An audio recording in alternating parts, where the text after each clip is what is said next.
Hello my dear students, I hope आप सभी लोग बहुत ही अच्छे होंगे, आपकी पढ़ाई भी बहुत ही अच्छी चल रही होगी। डीडीए की तरफ से एक और बहुत ही बेहतरीन नोटिफिकेशन आप सभी लोगों के लिए आ चुका है। ये जो नोटिफिकेशन है जूनियर इंजीनियर के लिए निकला है बेटा, जहां पर टोटल 236 वैकेंसीज हैं। तो अगर आप सभी लोगों ने diploma in civil engineering complete करा है तो आप सभी लोग यहाँ पर एलिजिबल हो सकते हो। चलिए आइए इस नोटिफिकेशन को थोड़ा और डिटेल में कवर करते हैं। अगर मैं बात करूं कि इस पर्टिकुलर नोटिफिकेशन का रजिस्ट्रेशन बेटा कब से शुरू होने वाला है, तो आप इंपॉर्टेंट डेट्स देख सकते हो। रजिस्ट्रेशन आपका 3 तारीख से शुरू हो जाएगा। इसी के साथ जो एंड डेट होगी रजिस्ट्रेशन की पेमेंट करने की, वो 2/7/2023 आपकी होने वाली है। इसी के साथ स्टेज 1 का जो एग्जाम है उसकी डेट भी बता दी गई है। आगे जाके डिटेल में नोट पॉइंट करके लिखा भी है कि डेट आगे पीछे हो सकती है, तो उसके लिए आप परेशान मत होइएगा। स्टेज 2 का जो एग्जाम होगा उसका जो डेट होगा वो डीडीए की वेबसाइट पर आपको नोटिफाई कर दिया जाएगा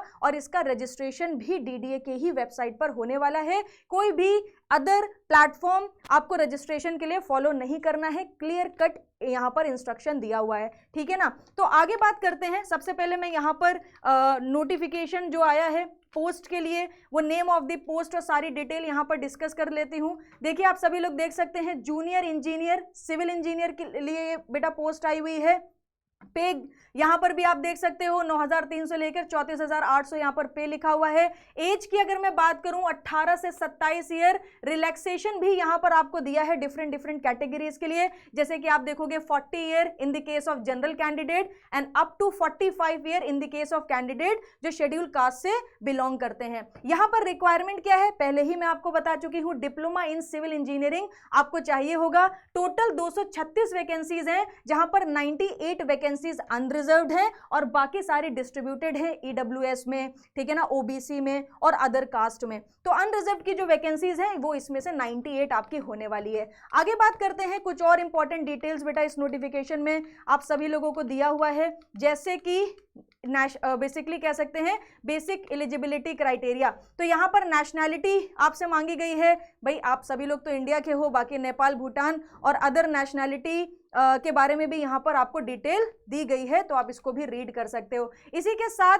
यहाँ पर जैसे कि मैंने आपको बोला था एज रिलैक्सेशन आपको दिया हुआ है। तो शेड्यूल कास्ट के लिए 5 साल का है, अदर बैकवर्ड क्लासेस के लिए 3 साल का है, पर्सन विद बेंचमार्क डिसेबिलिटी 10 साल का रिलैक्सेशन दिया हुआ है। तो ये भी आप इस पीडीएफ से रीड कर सकते हो बिना किसी दिक्कत के, ठीक है। कई सारे बच्चों को कंफ्यूजन होती है, क्या मैम यहाँ पर फीस जमा करनी पड़ेगी, रजिस्ट्रेशन फी है? तो जी हाँ बिल्कुल, रजिस्ट्रेशन फी यहाँ पर है 1,000 रुपए यहाँ पर आपको पे करने पड़ेंगे जब आप रजिस्ट्रेशन करोगे। Women candidates and candidates belonging to schedule caste, schedule tribe, पीडब्ल्यूबीडी, ex serviceman category are exempted from paying application fee. तो बाकी सारे लोग जो हैं फीस जमा कर सकते हैं 1,000 रुपए, और जो वुमेन्स हैं और जो शेड्यूल कास्ट है वो फी नहीं भरेंगे, वो ऐसे ही फॉर्म को फिल कर सकते हैं। बाकी एक्स सर्विसमैन की भी रिक्वायरमेंट्स यहाँ पर लिखी हुई हैं। कैसे अप्लाई करना है बेटा देख सकते हो www.dda.gov.in। यहाँ पर रजिस्ट्रेशन आपके शुरू हो जाएंगे, डेट्स मैंने आपको बता दी हैं, टाइम पर जाके आप सभी लोग रजिस्ट्रेशन कर सकते हो, ठीक है। आगे बात करते हैं। कई बार कंफ्यूजन होती है भाई एग्जाम कैसे होगा, ठीक है, एग्जाम का सिलेबस क्या होगा, तो वो सारी चीजें भी आज ही मैं आप लोगों के साथ डिस्कस करने वाली हूं। देख सकते हो बेटा, अगर मैं एग्जाम की डिटेल शेयर करूं तो question paper shall be 2 hours, 2 घंटे का पेपर आपका होने वाला है, ठीक है। 120 मिनट यहाँ पर लिखे हुए हैं, consisting of 120 question. Total 120 question आपको यहाँ पर देखने को मिलेंगे। इसी के साथ 120 क्वेश्चन में मल्टीपल चॉइस क्वेश्चन होंगे। यहाँ पर आप देख सकते हो रेस्पेक्टिव डिसिप्लिन, सिविल इंजीनियरिंग से हो तो सिविल इंजीनियरिंग के क्वेश्चन तो होंगे, बट इसी के साथ साथ रीजनिंग हो गई, क्वांटिटेटिव एप्टीट्यूड हो गई, जनरल अवेयरनेस हो गई और इंग्लिश लैंग्वेज, इससे भी सवाल आपको देखने को मिलेंगे। डिटेल्ड सिलेबस आज हम लोग डिस्कस करेंगे आप सभी लोगों के साथ, ठीक है। तो ये आपको पेपर की डिटेल देखने को मिल गई और single stage computer based examination होगा, ठीक है ना। तो जैसे कि मैंने आपको बताया था कि काफी सारी पोस्ट आई हैं, तो जूनियर इंजीनियर की जो पोस्ट है उसमें सिर्फ और सिर्फ सिंगल स्टेज आपका पेपर होने वाला है, जिसकी डिटेल क्या है 2 घंटे का पेपर है और 120 क्वेश्चंस आपको यहाँ पर देखने को मिलने वाले हैं, ठीक है। तो ये भी चीज हम लोगों को बढ़िया तरीके से समझ आ गई है। थोड़ी और डिटेल डिस्कस कर लेते हैं, आगे चलते हैं बेटा, ठीक है। चलो अब डिस्कस करते हैं कि भाई डिटेल्ड सिलेबस क्या है मैम, इस एग्जाम के लिए क्या क्या चीजें पढ़नी होंगी। तो बेटा उसके लिए क्या क्या पढ़ना है इसके बारे में मैं आपको बस बताने ही जा रही हूं। चलो भाई, यहाँ पर बाकी जितने भी अदर एग्जाम्स हैं उसकी भी डिटेल्स आपको यहाँ पर गिवन है, ठीक है। ये रहा सिविल इंजीनियरिंग का पूरा सिलेबस। तो आप बेटा देख सकते हो बिल्डिंग मटेरियल, और बिल्डिंग मटेरियल में भी क्या क्या चीजें पूछी जाएंगी बहुत ही डिटेल में आपको दिया हुआ है। एस्टिमेशन, कॉस्टिंग एंड वैल्यूएशन से ये पूरा टॉपिक आपका पूछा जाएगा। सर्वे से आपके बेटा क्वेश्चन यहाँ पर आने वाले हैं। इसी के साथ साथ अगर आप देखोगे सॉइल मैकेनिक्स का पूरा डिटेल में सिलेबस दिया हुआ है।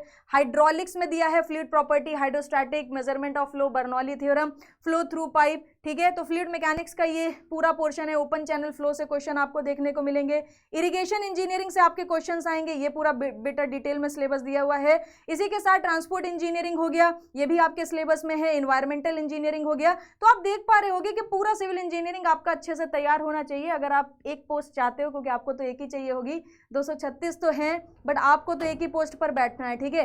कंक्रीट टेक्नोलॉजी हो गया, आरसीसी डिजाइन हो गया, स्टील डिजाइन हो गया बेटा। और इसी के साथ जो नॉन टेक्निकल पोर्शन आपसे पूछा जाएगा उसमें से रीजनिंग आएगी, quantitative aptitude, general awareness and English language. अगर आप एक से ज्यादा पोस्ट के लिए एलिजिबल हो तो इसमें डिटेल में लिखा हुआ है कि आप अलग अलग फॉर्म भरना, एक ही फॉर्म फिल करके आप नंबर ऑफ पोस्ट को यहां पर टारगेट नहीं कर सकते, ठीक है। तो जूनियर इंजीनियरिंग के लिए आप भर सकते हो, बाकी अदर पोस्ट में भी अगर आपको लगता है कि आप एलिजिबल हो तो आप एक और फॉर्म भर सकते हो। और ये भी बात लिखी हुई है कि आगे जाके अगर दोनों एग्जाम की डेट क्लैश होती है तो उसके लिए डीडीए रिस्पॉन्सिबल नहीं होने वाला। आपको कोई एक एग्जाम चूज करके उसको लिखना पड़ेगा। एक ही दिन में अगर 2 एग्जाम हुए तो मेल मत करना, उन्होंने क्लियरली लिख दिया मुझे मेल मत करना क्योंकि मैं कोई मदद नहीं कर पाऊंगा। तो होपफुली नोटिफिकेशन की सारी डिटेल आपको मिल गई होगी। इसके अलावा भी आपके कुछ क्वेश्चन है तो कमेंट सेक्शन में लिखना बिल्कुल मत भूलिएगा। Thank you very much.